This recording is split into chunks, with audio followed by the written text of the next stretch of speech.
Hi, a very good afternoon to all of you, ladies and gentlemen, and welcome to this very interesting session on a vision for India at 100, the India of 2047 that is still 25 years away.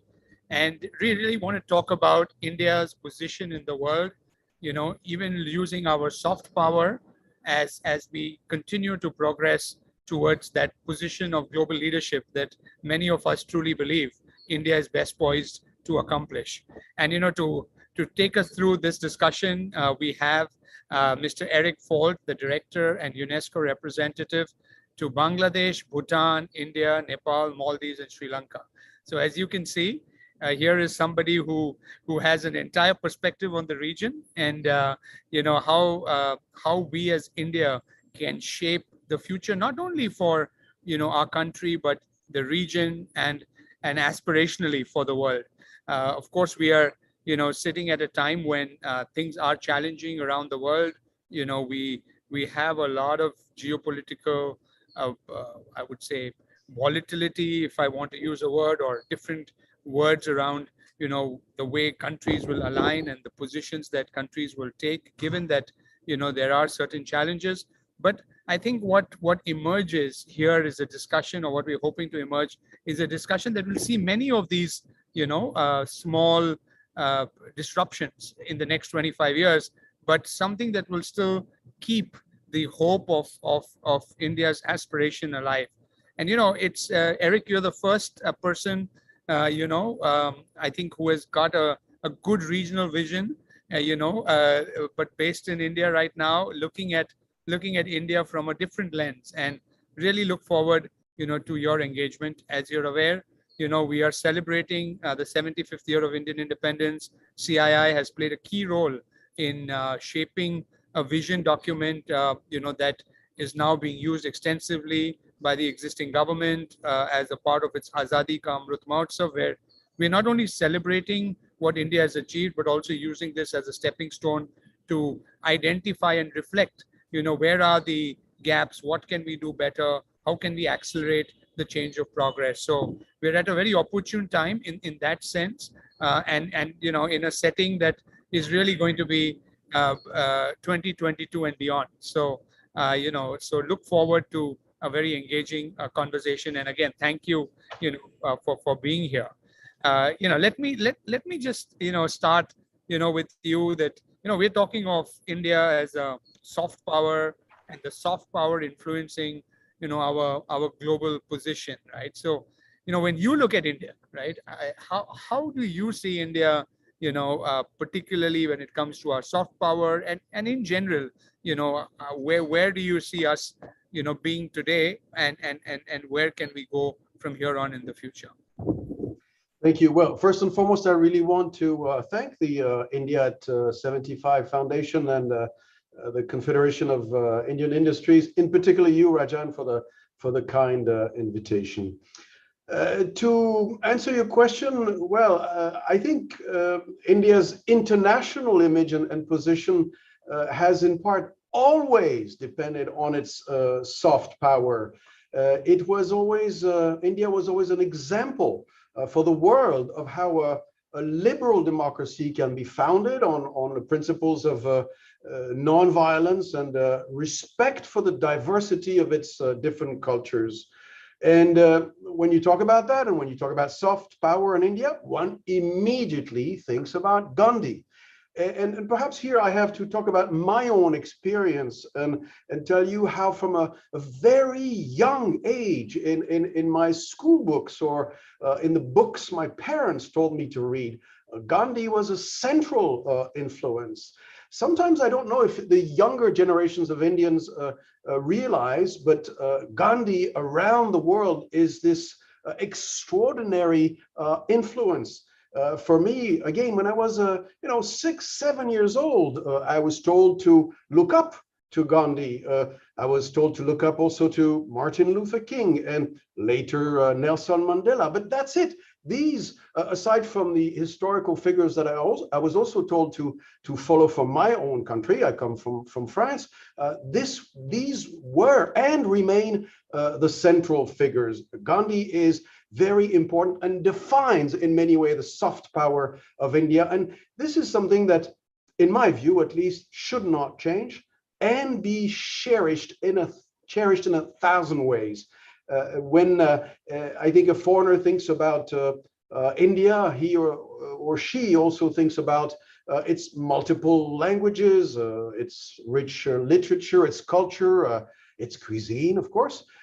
And India has, as I said, always had considerable soft power resources to use to enhance its global image. So what I want to say here, and I probably will want to repeat it in a variety of ways, is that the world wants more of India. And when I say that, it's more of India's soft power, indeed. And to answer your question fully, I know that in 2047, when India reaches 100, it will be a momentous occasion for all Indians, because it will signify 100 years of freedom and independence from colonial rule. But it will also be celebrating 100 years of the country running, as I said at the beginning, as a vibrant pluralist democracy.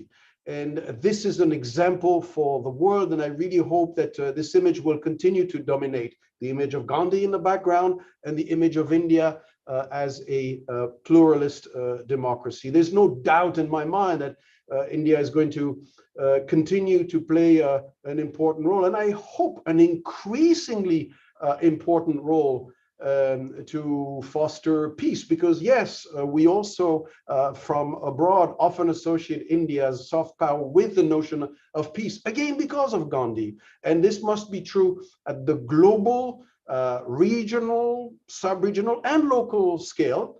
I look at it in a sort of a holistic fashion, but obviously because of my current mandate as the director of UNESCO, I look at it also from the perspective of what India can do in education, the sciences and culture, which are central to UNESCO's mandate. But I am certain that in the next 25 years, India is going to play an even bigger role within global politics in general. But I'm sure you want to we want to touch upon that later in our conversation.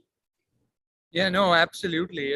It's interesting that you bring about Gandhi, right? Because I think if we do a survey globally, probably that's one icon from India that stands out. And I think the impact that Gandhi has had, or the influence that he has had in people making choices. So Eric, would be interesting to know the fact that you're sitting in New Delhi today. Did those early days, of Gandhi and others really in some way, kind of have an influence on you, on the choices you made in your career, where you are, or you've just landed up here? Tell us a little more about your journey, getting to UNESCO, and, your life beginning in France, as you rightly said, which also has great soft power when it comes to so many aspects, right? We still, talk of French food and French wine and the impact that has around the world, right? Yeah. So share a little more about your own personal journey. Right. Well, I don't represent France. I represent the UN, but I am from France. So, of course, this has been a defining influence in my whole life. But I've now lived in 8 different countries from between 2 years to 5 years, visited 99 around the world, I think, throughout my 30-year UN career. And yes, I was probably very much influenced in the choices that I made as a person, as a human being, as a man, and professionally by these early years. I began my career for a few years with the French Foreign Service, but I switched to the UN very quickly before I turned 30, simply because I thought I could better serve with the UN than just with the country I happened to have been born in. So that's when I joined the UN to become the spokesperson of the then largest peacekeeping operation in Cambodia. That's actually the first time I started to work also with Indians. We had a very large contingent of Indian peacekeepers, and I'm very happy to see that India has continued this practice, which started back in the early 1990s. It's a very important part. I don't know if it's a soft power or other, but it's a very important role that India is playing by being so active in peacekeeping operations around the world. I moved on after Cambodia to Haiti, where I again worked with Indian peacekeepers and also Indian civil servants who had been deputed to work with the peacekeeping operation. To make it short, from there I worked in Iraq for the UN, in Pakistan. I was based in Nairobi for 5 years with the UN Environment Program, then in New York, and then I joined UNESCO. So I've had a sort of a varied career, but India was always there one way or the other. Actually, I probably should have started with my youth, because one of the entry points for me to dream about India was one of my uncles. My father's sister was married to a Kenyan Indian Kenyan and he always talked about India, where he returned fairly frequently. So that has been sort of in many ways a thread in my life, and it's very important to underline that aspect, perhaps, in answer to your question. Yeah, no, I think, having this diversity and this exposure, and, actually being involved in those countries far deeper, thinking through how change can be brought about, on the ground using multilateral kind of, networks, is indeed, a thing that has helped shape the world, to a large extent to where we are. But, looking forward by maybe looking back, if one were to look at that, right? I mean, I think, where we are today, if we were to talk about our current situation, in the world, and really, what do you think are some of the, of course, there are so many great things that have happened, but some learnings, that you think from a geopolitical aspect, from the way we look at policy, and really, how do we leverage some of that learnings or knowledge as we move forward, as a more united world that's going to take on many challenges that we face as a human race, rather than looking at challenges amongst each other. Oh, it's interesting that you ask this. I mean, I've been exactly, by the way, 4 years here. I arrived on the 25th of May to take up my position 4 years ago, and I've had a chance to reflect a little bit on India itself, to learn. I mean, after 4 years, I know a little bit, but I also know that I will never know very, very much. But I do see for India a number of challenges. And of course, a number of opportunities. The first challenge and opportunity is related to youth. It's become already a cliche now that India has the largest youth population in the world. It has overtaken China. That's great. It is definitely an opportunity, but it's also a very, very big challenge. And I think that's where a lot of thought needs to go into this particular aspect. And I know, of course, the Prime Minister and the entire government reflect upon that very, very often. I think there's a need to think about access to education, which is one of the areas where UNESCO is active, both public and private, by the way. But India has a young population that is clearly demanding more and more, and demanding better in terms of education, but also healthcare, infrastructure, availability of ICT, and much more. It's clearly a young population that needs to be given the right tools and the right skills, and they will actively shape the direction of the whole world, not just India, but the whole world. So that's perhaps the first point that I thought of making with you today. The other point, and it's also very dear to the agenda of UNESCO and many other UN agencies, is related to gender issues. There have been many advancements in the last few decades in harnessing the potential of Indian women and bringing equality. There's been a lot of initiatives of the government aimed at achieving gender equality in all fields, and these are all very significant steps in the right direction. We see, by the way, we just had recently a report that I can actually show you that we issued, which we called a braided river, which focuses on the universe of Indian women in science.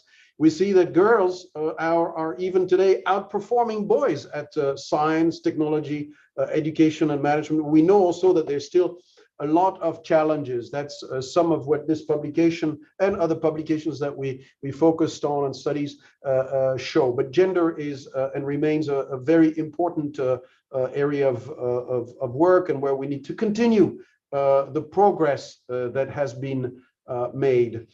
But in looking at the bigger picture, when I think about India in 2047, well, as I said, the world wants more of India. There's a hunger for India around the world because, well, we need credible alternatives to the large powers that currently perhaps dominate the international scene. So in this regard, my dream and that of many others is that India will play a greater role in global affairs in every area.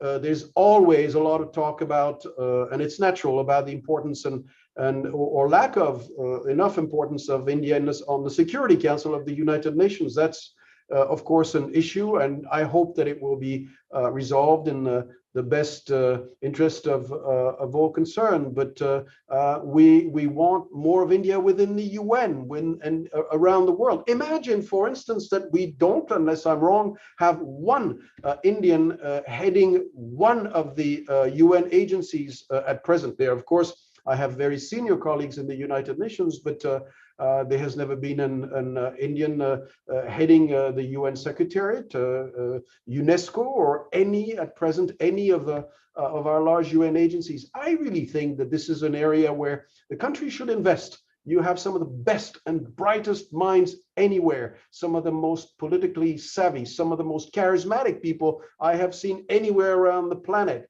And I wonder how it's even possible that we don't have more of India in the UN. So that's something that is definitely possible, and I know the world wants more of India. So this is very important. I could perhaps also discuss the need for leadership of India in some of the challenges that will exist even more than today in 2047. Here I'm alluding to environmental issues, climate change.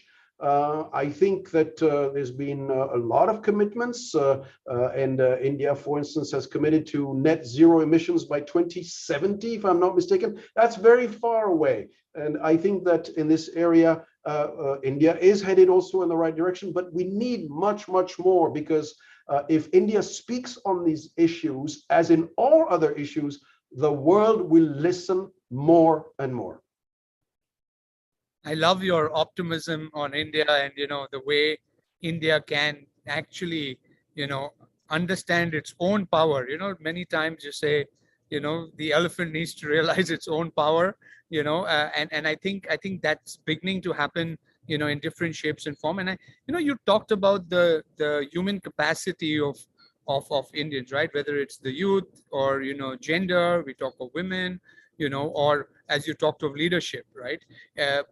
It's interesting, Eric, because when we talk of youth, of course, I think everybody understands the role that Indian youth will play globally, as we take on larger roles and participate in a global world that's going to have a larger aging population, especially when we look at the West and we look at Japan. My question is really what can be a great productive way for India to reap this demographic dividend, right? That's one part of the question. You talk to women, right? I think India, when Indians really pray for, either power, knowledge, or wealth, you pray to Durga, Saraswati, and Lakshmi, right? I think you're trained, to seek, power from women when it comes to, in a manner that is influenced very early on. But at the same time, when we talk of equality and we talk of young people coming into the workforce, we have a differentiated kind of an approach when it comes to gender. Of course, things are again rapidly changing, and you talked of leadership, right? I think that capacity, not only in UN, but we see that across businesses, we see especially in the tech world, You see it at the, in political power around the world. So, you've interacted with Indians both in India and globally, right? And across all of these segments. So tell us a little bit about your experiences, with, say, the diaspora there in India, and how can we really make all these three things really happen, in a shorter time frame, right? While we will have a 2047 goalpost, what could be some things we could do, say, in the next 6 to 9 months to make that happen? 6 to 9 months is a very short period. I think there's a lot of. I'm making you put on a short-term vision. At least what could be directional, kind of inputs or directional changes that we can make that can accelerate some of these things. Well, I just alluded to a minute ago to environmental issues, and I think that definitely in the next 6 months to a year, I would love to see even more initiatives when it comes to the environment. The Prime Minister started a very strong and a very effective campaign when it comes to cleaning India. But I think there's still a lot more that needs to be done. I have traveled around the country, and I really would love to see, a quicker implementation of the ban on plastics in India. This is one of the main simple but main environmental issues. And I think in general, sometimes I regret seeing the landscape marred by pollution and other issues, which with sheer determination of the Prime Minister could be vanquished in a very short period of time. So issues related to pollution are very important. And it relates to the pollution in many areas, waste, but also the pollution of the air. I think it's a big issue. It's a difficult issue, but it needs to be tackled. To be honest with you, I have a lot of trouble bringing colleagues here at this point in time, especially colleagues with families coming to New Delhi represents a challenge for many of them. So, and I think a lot of this could be, if you're asking for solutions or issues that can be tackled in 6 months to a year, I think some of that could be done. I know that the people would follow if there was the appropriate appeals related to pollution. Again, I'm very, and I don't want to be seen as critical, I'm very admirative that has been done. For instance, the creation of 100 million toilets around the country in no time. If that was possible, a lot more is possible in very little time. And I think in that area too, India can. That's the main message that I have. India can. And all in all, probably we have here to look at the 2030 agenda for development, because it was the agenda that was agreed upon by all countries of the world.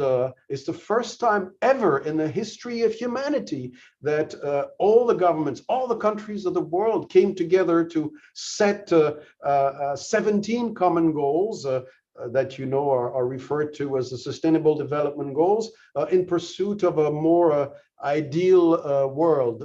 And this is, I think, a roadmap that we need to follow more energetically than ever. We only have 8 years until 2030. A lot of the goals are off track internationally. And obviously, the COVID-19 pandemic has not at all helped in this regard. But we're not living in an ideal world, but an ideal world is a far-fetched idea. But I think it's possible if we work together, and India definitely can help provide a lot of the leadership needed. The quote-unquote traditional leadership that we have seen when it comes to big ideas has changed, is shifting.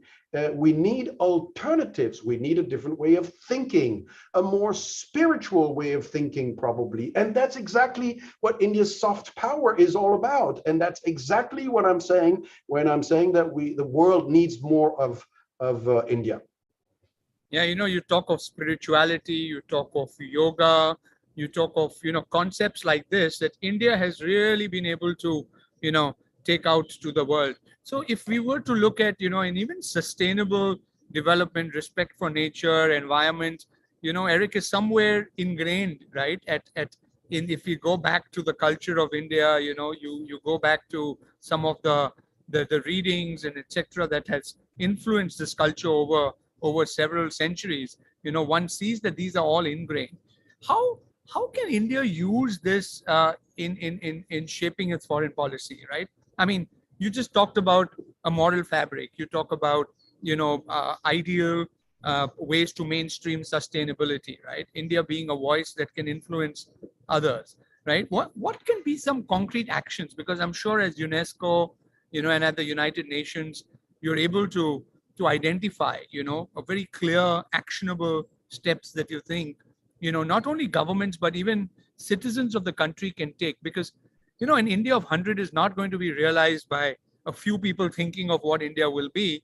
It actually ties and binds the aspirations of every single stakeholder. So how do you see that shaping up in terms of concrete action? Hmm. Well, here again, I think India's biggest asset is its youth. India is very well poised to becoming an even more influential player within the global arena, and work with its youth in this regard. And here the first challenge is a challenge of education, and I know that the government has very much that in mind.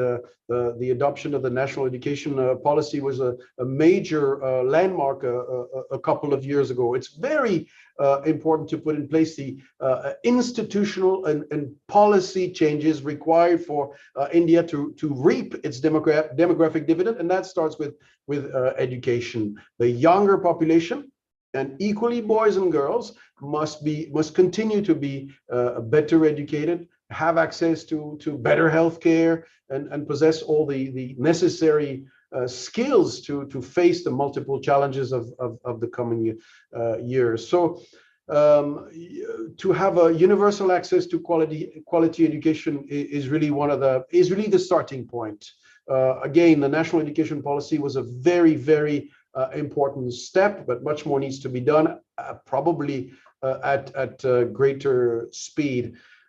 India can help otherwise the world in making sure that it shares its set of values with the world. You mentioned yoga, which by the way is now been declared by UNESCO. We have an International Day of Yoga thanks to UNESCO. It has been inscribed on the UNESCO representative list of the intangible cultural heritage of humanity. That's just one element, but all of these values of tolerance, of non-violence, of respecting diversity, which represent India to the rest of the world, I think are one of its most important assets. They must be adhered to and upheld by and for future generations. I mean, these are not just Indian values. These are values that you share with the world and that you can show how they are practiced in India. So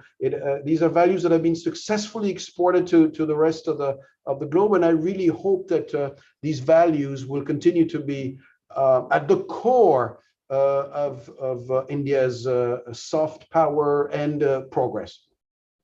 No, I think again, you raise so many important areas and things that we can focus on, right? And as the India at 75 Foundation, Eric, we are deeply committed along with CII, industry-led, multi-stakeholder platform, to do more to accelerate progress in many of the areas that you said. So would love to see how UNESCO, India at 75 Foundation can collaborate more, especially when it comes to building that aspirational blueprint for India at 100.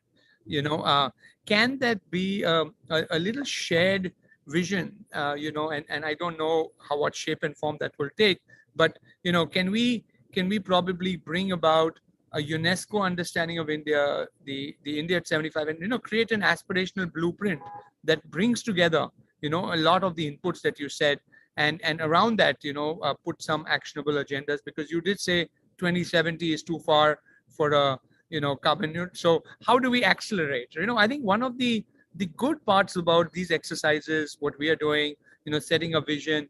It's really about being able to accelerate, from a position where maybe the resources are still not, fully available, but the aspiration's very high. And I think the only way to do that is to innovate constantly, right? And I think we live in a world which is, disruptive, which has innovation at its core. Maybe, India at 75 needs to work a little stronger with you and UNESCO to see how we can accelerate some of these changes innovatively. Yeah. I mean, we have to be realistic, and the contribution of UNESCO itself can only be very modest, but we're always very happy to contribute, make suggestions along the way, and if it helps, that's good. One of the areas that we have not talked about, and I really want to talk about, is also the power and influence of India's creative economy, because we have worked with the private sector and CII in a variety of ways.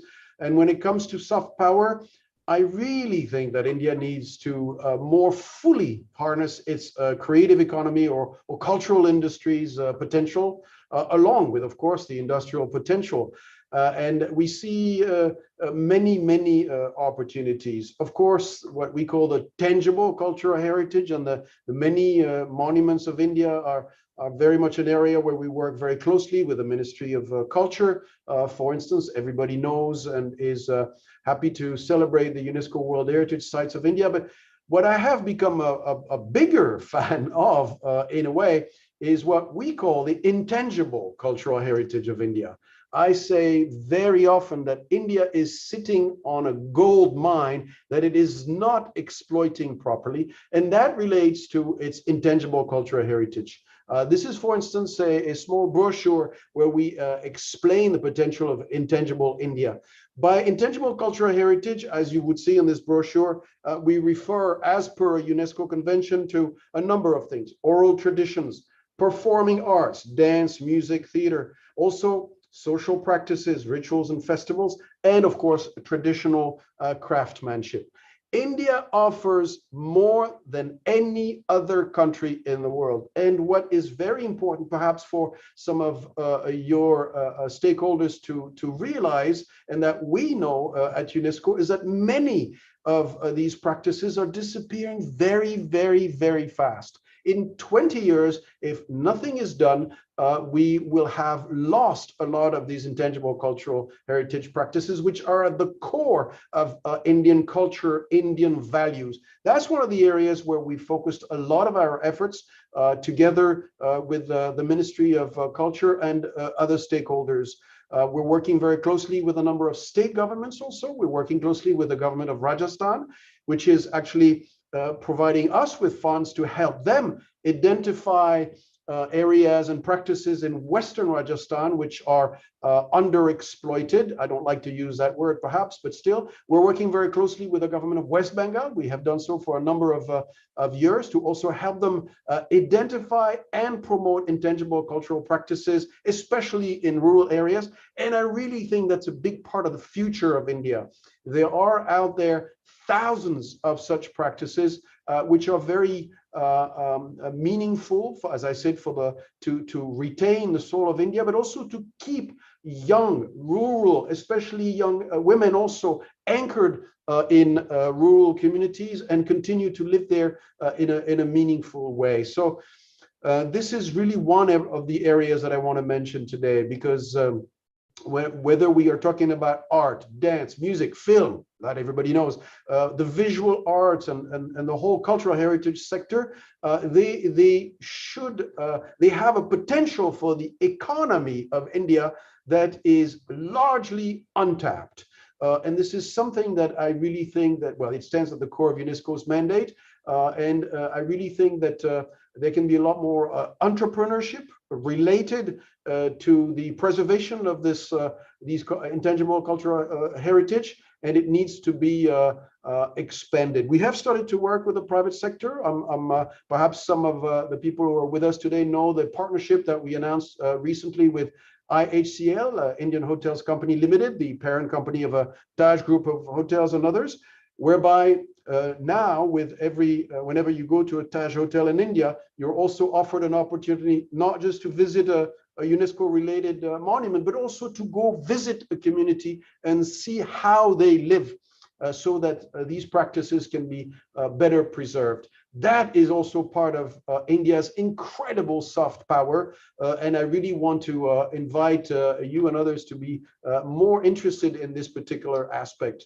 There can be many more businesses that can be related to this, not just craftsmanship. I've tried to explain in just a couple of minutes. We would need more time, but the creative economy of India should be a bigger part of the investment made by the country over the next 10 to 20 years. And well, you were asking for quick solutions. It needs to start now.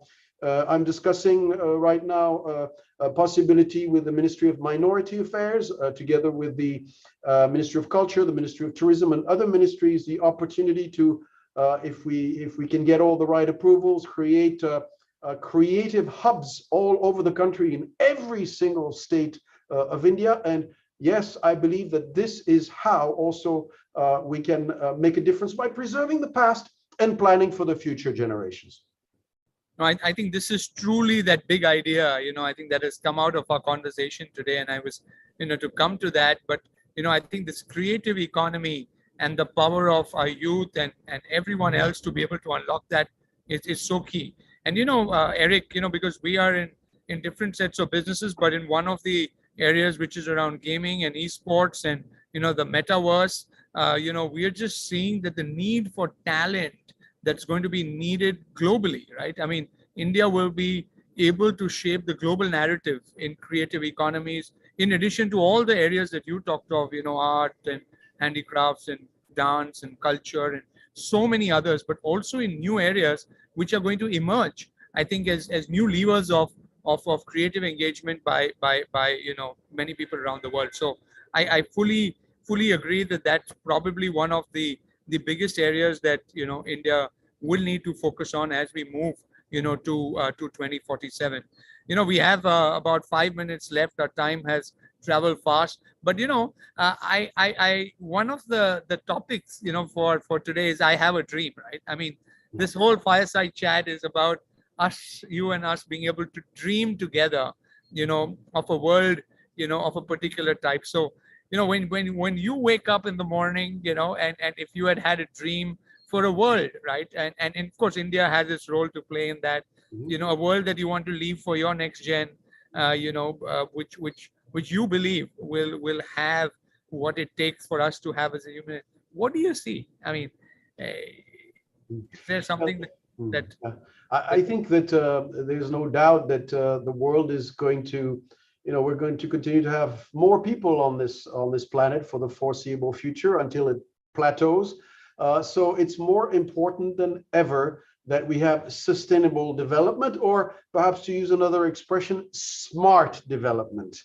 Smart development is really essential for any growing economy, and it's important now. So sustainability must be taken as a key priority across all countries, in India, of course, but everywhere, or else the consequences are going to be very, very severe. I'm in New Delhi today, but I'm interacting with a lot of people around the world, and definitely many people I speak to, especially the younger generations, are aware of the negative impacts that of everything we have done so far. They're aware of the climate change issue. We've just gone through an incredibly hot spell here in New Delhi, but it's also, we've had other weather events around the world which have shown, whether it is irregular weather patterns, crop failures, that we are on the brink of a major planetary crisis. So we need this smart development more than ever. I don't like to talk too negatively, because being negative about the future never generates solutions. But it is important to emphasize the need for smart development. There is hope.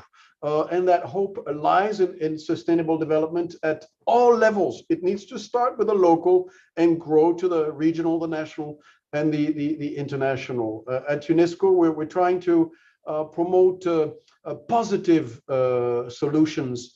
Recently, for instance, since I'm talking about climate change and environmental issues, we started a little bit of a national offensive, if you want to call this, to talk about how sustainable development is possible, how we can live in harmony with nature. One of the solutions that we have relates to the UNESCO biosphere reserves. Maybe you're not familiar with the concept of biosphere reserves, but we are calling them pockets of hope. They are large portions of land in India and elsewhere where humans can live in harmony with nature. India at present has 12 such biosphere reserves throughout the country, and they're important to teach us how the people-nature complex can be handled. And this is all part of the smart development that I'm alluding to. We need to make sure, as part of the smart development, that upcoming tools like artificial intelligence do lead to smart development, not to negative results. And I think there is hope. This needs to be nurtured appropriately at the highest level and with the involvement of all. We have seen in the last 2 years, COVID has shown us how fragile life on the planet is, human life first and foremost. We have also seen how we can tackle these challenges rather quickly if we come together, and India played a major role. How technology can help solve situations like COVID, but how technology and smart development in general can provide better education, can provide appropriate information and appropriate solutions for a better future. We really need to turn a corner. I don't know if you have children. I do, and some of them are telling me that, oh, Dad, you really didn't leave us in a very pleasant situation. And we need to give all this young generation much more hope, equally for boys and for girls. That's the key to the future. And there again, I think India holds the key to a lot of the solutions of the entire world tomorrow. And yes, India can.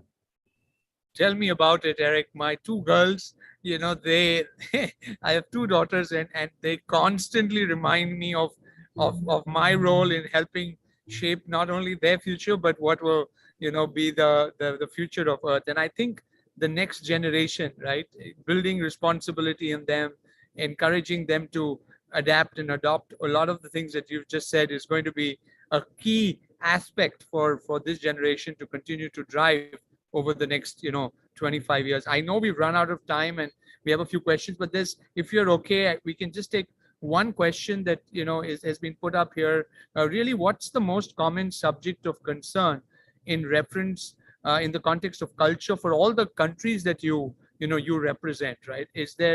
How do you see the region and the countries that you represent in the context of culture?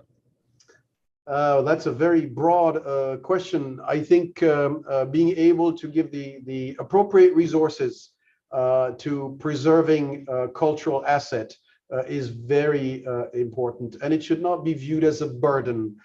India offers tens of thousands of monuments which need to be preserved. For that, appropriate funding needs to go to the preservation of these monuments. It's not a burden, it's an investment. Same thing for intangible cultural heritage.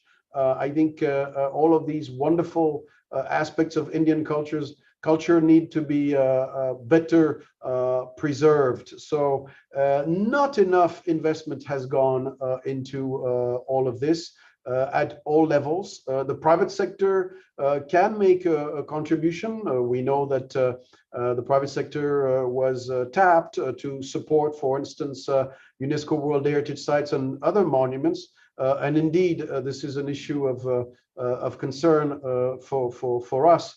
But it can be solved if if we do it together. When I say do it together, I'm talking about the government, the private sector, and civil society. The world has changed. In my 30 years in the UN, I've seen the world change enormously for the better. 30 years ago at the UN, we were not working with the private sector. We were barely starting to work with civil society. And all this stuff has changed. We all know we have to work hand in hand with one another and pool our resources, our energies, our passions, if we want indeed to have the transformative changes that we need to have. I think that's very important. That's definitely one of the lessons, and it's true in the world of culture as in everything else that we have discussed today. No, so true. And I think it's the future that we talk about will only be as good or as bad as what we do collectively. And what you rightly said, engaging multiple stakeholders just enables, that whatever world we create, whatever India we create, will touch upon the lives of everyone. And I think inclusivity, is something that is such a core point in the world today as we move forward. It's been, such a enriching and enlightening chat with you, Eric. And I know we can keep going on, but really look forward to working closer with you as India at 75 Foundation, as CII, and really seeing how we can together shape not only the future of India but collectively a large part of the future of the world. And it's rare that we get an ambassador of India like yourself, who is so hopeful and so excited about what this potential holds. So once again, thank you so much for your time, and thank you for having me. Yeah. Okay.